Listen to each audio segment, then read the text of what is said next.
స్థల భవనం కుప్పకూలింది.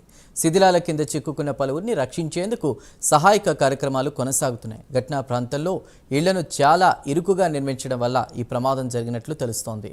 ఆ ప్రాంతంలో నడవడానికి కొన్ని అడుగుల వెడల్పు రోడ్లు మాత్రమే ఉన్నాయి. అంతేకాకుండా ఏదైనా ప్రమాదం జరిగితే తప్పించుకోవడానికి కూడా వీల్లేని పరిస్థితి నెలకొంది. అక్కడ స్థానికంగా ఉన్న పరిస్థితిపై మరింత సమాచారాన్ని మా నేషనల్ బ్యూరో చీఫ్ కళ అందిస్తారు. ఈరోజు ఏదైతే ఒక 4 అంతస్తుల భవనం కుప్పకూలింది. అందులో దాదాపు ఇప్పటివరకు కూడా 12 మంది అంటే 12 నుంచి 15 మంది లోపల చిక్కుకున్నారు. దాదాపు ఇప్పటివరకు కూడా 3 మరణించారు. తర్వాత 7 మందిని కూడా హాస్పిటల్కి రెస్క్యూ టీం తరలించింది. అంటే గాయాలైనట్లు కూడా తెలుస్తుంది. అయితే చాలా మంది కూడా చాలా క్రిటికల్గా ఉంది. కానీ ముఖ్య కారణము ఇక్కడ మనం కొన్ని విషయాలు చెప్పాలి. అంటే ఏదైతే కన్స్ట్రక్షన్ చేసేటటువంటి బిల్డింగ్స్ ఏదైతే ఉందో ఈ విధంగా ఒక 2 ఇటుకలు మనకి ఒకటి 2 ఇలాంటి కన్స్ట్రక్షన్స్ తోటి బిల్డింగ్ అవుతూ ఉంటుంది. దాదాపు ఒక 20 గజాలు 20 నుంచి 25 అడుగుల గజాలతో ఉన్నటువంటి ఇండ్లు ఈ స్థలంలోనే ఒక 4 అంతస్తులు వెళ్తుంది అన్నమాట. అంటే 4 అంతస్తులు 4 నుంచి 5 అంతస్తుల వరకు బిల్డింగ్ కన్స్ట్రక్షన్ చేసేటటువంటి ప్లేసెస్. అయితే అంతేకాకుండా ఇక్కడ మనకు చాలా చిన్నగా ఉండేటటువంటి ఇండ్లు మనకి ఇక్కడ కనపడుతుంది. చాలా ఇరుకైనటువంటి సందులు ఇక్కడ మనం చూడొచ్చు. చిమ్మ చీకటి లోపల ఏదన్నా కన్స్ట్రక్షన్ ఏదన్నా ఇబ్బంది అంటే ఒక ఎర్త్ కిక్ వచ్చినా కానీ ఒక షార్ట్ సర్క్యూట్ అయినా వచ్చినా కానీ లోపలి నుంచి బయటికి రావాలి అంటే కూడా చాలా కష్టసాధ్యమైనటువంటిది. ఇరుకైనటువంటి సందులు మొత్తం అంతా కూడా వైట్స్ ఉండేటటువంటిది. నాళాలు ఇక్కడ మనకు కనపడుతుంది. లోపల నుంచి బయటికి రావాలంటే కూడా చాలా కష్టము. ఇక్కడ మనం చూస్తూ ఉన్నాము. ఇక్కడ దాదాపు ఇక్కడ ఒక్కసారి మీరు అంటే ఈ బిల్డింగ్కి ఇది దాదాపు ఒక 4 అంతస్తుల బిల్డింగు. లోపలికి వెళ్ళాలంటే ఇది ఇక్కడ ఒకటి మనకి స్టెప్స్ ఉన్నాయి. అంటే ఈ లోపలికి వెళ్ళాలంటే కూడా చాలా ఇరుకైనటువంటిది. అంటే లోపల ఏదన్నా అయితే కూడా లోపలి నుంచి కూడా బయటికి రావాలి అంటే కూడా చాలా కష్టము, చాలా ఇరుకైనటువంటిది. ఇలాంటి ఒక మనిషి కూడా పైనుంచి కిందికి రావాలి అంటే కూడా ఒక వ్యక్తిని కూడా ఏదైనా ప్రాబ్లం వచ్చినా కూడా ఒక హార్ట్ అటాక్ వచ్చి కూడా బయటికి తీసుకురావాలన్నా కూడా స్థలము లేనటువంటి ఇరుకైనటువంటి స్థలాలు. ఇప్పుడు ఏదైతే బిల్డింగ్ కుప్పకూలినటువంటి స్థలము ఏదైతే ఎలా ఉంటుంది అన్నది మీకు ఒక ఎగ్జాంపుల్గా చూపిస్తున్నాను. ఇరుకైనటువంటి ఇండ్లు. అయితే ఇక్కడ అంతా కూడా ఆ కిటికీలంతా కనపడుతుంది. తర్వాత చిన్న చిన్న ఇరుకైనటువంటి దీంట్లోనే ఒక ఫస్ట్ ఫ్లోర్లో వచ్చేసేసి మనకి ఇక్కడ కిచెన్ కనపడుతుంది. తర్వాత ఇక్కడ అయితే ఇక్కడ మనకు లోపలికి పైకి వెళ్ళాలంటే కూడా చాలా కష్టము. అయితే అలాంటి పరిస్థితి ఉన్నటువంటిది.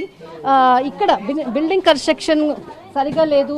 దానితోటి ఇక్కడ అంతా కూడా ఎవరైతే కన్స్ట్రక్షన్ బిల్డర్స్ ఉన్నారో వాళ్ళు సరైనటువంటిది కన్స్ట్రక్షన్ చేయకపోవడం వల్లనే ఇలాంటి అంటే బిల్డింగ్స్ కుప్పకూలిపోవడం అన్నది కూడా ముఖ్య కారణం అంటూ కూడా చెప్తున్నారు.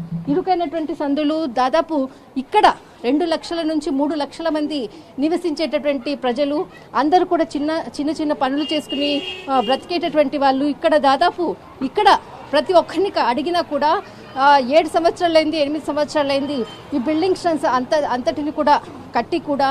కానీ ఇప్పటి వరకు కూడా ఇలా ఏదైనా ఒక ఎర్త్ కిక్ వచ్చినా ఏదైనా ప్రాబ్లం వచ్చినా కూడా కుప్పకూలిపోయేటటువంటి బిల్డింగ్ల మధ్య మా బ్రతుకు అంటూ కూడా తెలియజేస్తున్నారు. అక్కడ మనం ఇంతకు ముందు చూసింది ఒక ఇరుకైనటువంటి గది. ఇప్పుడు మరొకటి ఇక్కడ మనము లోపలికి వెళ్ళే ప్రయత్నం చేద్దాం. ఇదొకటి మరొక ఇరుకైనటువంటి గది. లోపల ఎలా ఉంటారో ఒక్కసారి చూద్దాము. ఇలాంటి పరిస్థితుల్లో ఇక్కడ ఉండేటటువంటి ప్రజలందరూ కూడా ఉంటున్నారు. मेरे को तो 2 महीने हुए यहाँ पर आए हुए. पहले मेरे पीछे था मकान. पहले पीछे था. अच्छा ठीक है. ये जो मकान गिरा हुआ कितने बजे हुआ था? 7 बजे. 7 बजे. ये इधर कितने लोग रहते हैं इस पूरा कॉलोनी में? लगभग 30-40 हज़ार लोग बस. अच्छा जो गवर्नमेंट अभी तक हमने देखा है पूरा नाला ये सब कुछ, बारिश आ गई तो बहुत मुश्किल होगा ना? नहीं, गवर्नमेंट कर रही है अपना काम धीरे धीरे. ऐसा नहीं है तो नाली है कि सीवर भी डले हैं. अभी सीवर भी डल गए.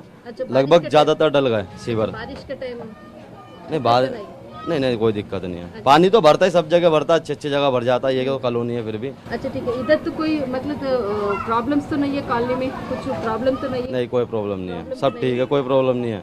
ये तो हादसा था, हादसा है, इसको कौन टाल सकता है? कितने साल हो गए मकान गिरा होगा? बना हुआ उसको तो 8-10 साल पुराना मकान था। अभी हाल ही में सुनने में आया था कि भूकंप सुकम आए, कल भी आए या आज भी आए, बस इसी वजह से हादसा हुआ होगा और कोई वजह नहीं है। हाँ, नया मकान कैसे गिर सकता है? जी वो भी नया मकान नया मकान था, 8-10 साल पुराना बना हुआ, बस इससे ज़्यादा इससे पुराना था भी नहीं। ఇక్కడ ఉండేటటువంటి ఏదైతే కాలనీ ఉందో దాదాపు 40,000 నుంచి 50,000 వరకు ఇక్కడ ఉంటున్నారు. దాదాపు ఇక్కడ మనకి చీకటిగా ఉండేటటువంటి గదులు అంటే ఇక్కడ ఇప్పుడు మన కొద్దిసేపటి క్రితం కూడా ఎర్త్క్వేక్ వచ్చినటువంటి సిచ్యువేషన్ ఇక్కడ చూడొచ్చు. అసలు ఇరుకైనటువంటి సందులు, అసలు ఒక్కొక్క ఇంటిలో కూడా దాదాపు 30 నుంచి 40 మంది పైగా ఒక్కొక్క ఇంట్లో ఉంటున్నారు. అయితే ఇలాంటి పరిస్థితి లోపల కూడా మనం చూస్తున్నాము, చాలా మంది పబ్లిక్ బయట నుంచి వస్తున్నారు. అయితే ఇక్కడ ఏదైతే అందరూ కూడా పనులు చేసుకుంటారు, ఉదయం వెళ్తారు, మరి నైట్ వచ్చేస్తూ ఉంటారు. కానీ ఇక్కడ ఎవరు చూసినా కానీ అందరూ కూడా అంటే ఎర్త్క్వేక్ వచ్చినా కానీ ఏదైనా షార్ట్ సర్క్యూట్ వచ్చినా కానీ వాళ్ళ ఇక్కడ ఈ చిన్న గదుల్లోనే ఒక చిన్న ఫ్యాక్టరీ కూడా నడుపుతున్నారు. ఇక్కడ నుంచి చూద్దాము. అయితే చిన్న గదిలోనే దాదాపు ఇది ఒక బట్టల ఫ్యాక్టరీ మనకు కనపడుతుంది. ఇలాంటి చిన్న చిన్న ఇరుకులో దాంట్లో కూడా ఫ్యాక్టరీస్ కూడా నడుపుతుంటారు. అక్కడ మనకు 4 నుంచి 5 మంజిలు పెద్ద పెద్ద బిల్డింగ్స్ లో కూడా అక్కడ కూడా చేస్తుంటారు. జీన్స్ అన్నదే వీళ్ళది మొత్తం అంతా కూడా మ్యానుఫ్యాక్చరింగ్. వివిధ ప్రాంతాల నుంచి కూడా ఇక్కడ వచ్చి ఉంటారు. అయితే ఇక్కడ ఏదైతే బిల్డింగ్ ఉండేటటువంటి వాళ్ళందరూ కూడా డిఫరెంట్ పనులు చేస్తుంటారు. కానీ ఇక్కడ ఉండేటటువంటి గవర్నమెంట్ కూడా హెల్ప్ చేస్తూ ఉంటుంది. కానీ చాలా మందికి బిల్డర్ చేసేటటువంటి తప్పిదం ఏదైతే ఉందో వాళ్ళ తప్పిదంతో బిల్డింగ్ ఈ విధంగా కూలిపోవడము, తర్వాత మృతి చెందడము అన్నటువంటి సంఘటనలు జరుగుతున్నాయి. దాదాపు మనకు ఎర్త్క్వేక్ అన్నది కూడా చాలా ఇది ఎర్త్క్వేక్ కి సంబంధించినటువంటిది దాదాపు 2-3 రోజుల నుంచి కూడా ఉంది. దాదాపు మనకు 2 రోజుల కిందట కూడా దాదాపు 4.4 ఎర్త్క్వేక్ రావడం జరిగింది. నిన్న కూడా 3.7 కూడా ఎర్త్క్వేక్ రావడం జరిగింది. మరి కొద్దిసేపటి క్రితం కూడా ఇక్కడ ఢిల్లీలో భూమి కంపించినట్లు కూడా న్యూస్ అయితే వచ్చింది. అయితే ఇలాంటి పరిస్థితుల్లో ఇక్కడ ఉండేటటువంటి ప్రజలందరూ కూడా ఇరుకైనటువంటి సందుల్లో ఉంటున్నారు. ఇక్కడ ఢిల్లీలో ఉండేటటువంటి మనకు ఈస్ట్ ఢిల్లీకి సంబంధించినటువంటి ప్రాంతము, ఈ ప్రాంతంలో ఉండేటటువంటి ప్రస్తుత పరిస్థితి. దిస్ ఇస్ కళా కెమెరామెన్ ధర్మతో ఢిల్లీ.